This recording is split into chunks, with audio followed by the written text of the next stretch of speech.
Aqeedah for 100. What is Tawheed Uloohiya? To believe in the oneness of Allah. To believe in the oneness of Allah. In the oneness of Allah. Could you be a little bit more specific? To believe Allah is the ultimate oneness of Allah. Okay, I need something. It's called Tawheed Uloohiya or Ubudiyya. What is it with regards to Allah that defines this Tawheed? I'm not sure, just... Okay, no problem. Brother Irfan.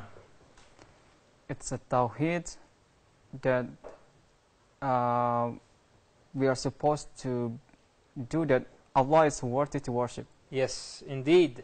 To believe that Allah is the only one worthy of worship. Okay? To believe Allah is the only one worthy of worship. Very good, Irfan.